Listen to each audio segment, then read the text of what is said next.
So if we can wash out the black with the brown in New York, if we can wash out the black with the brown in Chicago, Philly don't stand a chance. Atlanta don't stand a chance. LA, Houston, Dallas, Detroit, Chicago don't stand a chance. The migrants are here for 3 reasons.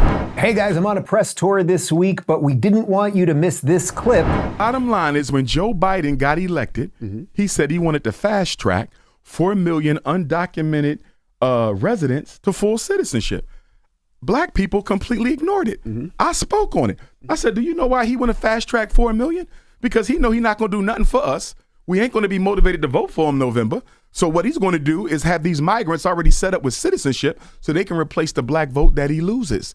The migrants are being put in our communities on purpose, New York and Chicago on purpose, because they are what? The 2 blackest cities in America.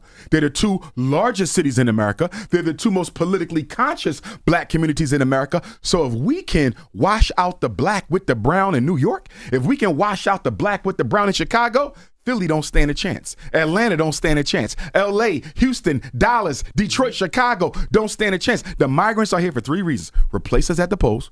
Replace us at the low-end industry jobs. They're not the enemy. The problem is black people don't get as much opportunity. So then people say, well, you know, white people don't really like brown people like that. That's true. But you know what the difference is? They don't have the burden of accountability with them that they have with us. We built the country. So every time they look at us or deal with us, the bottom line is y'all brought them here and they built y'all into what y'all are. They don't have to say that to the Venezuelans. They don't have to say that to the Colombians. They don't have to say that to the Mexicans. So although they don't like brown, they would much rather deal with them than the black, because with the black, there is a white man's burden that you owe them restitution for 246 years of unpaid labor. Now let's look at what Eric Adams is doing over there in New York. A family of 4 is getting $1,400 a month. $1,400 a month.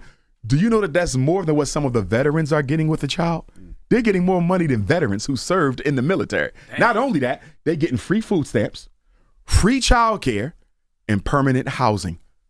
Although New York City has a black homelessness rate no less than 35%. So you got black people who pay taxes living on the street, and you got migrants who ain't paid a single tax in their life eating and living better than the black people who built the country.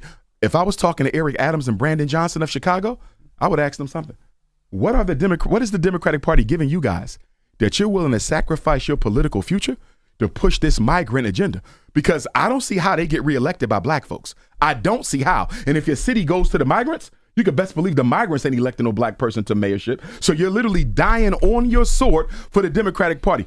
Do you know that New York City has spent $1.5 billion on the migrant crisis so far?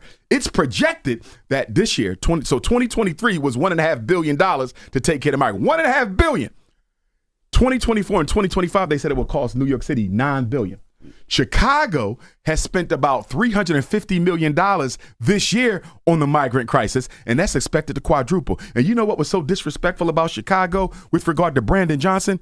Remember all them schools they shut down in Chicago because they said they couldn't afford to operate them? They opened them up. Not only did they open them up, they renovated them. Turned them into apartments for migrants, so you sleep upstairs, go to school downstairs.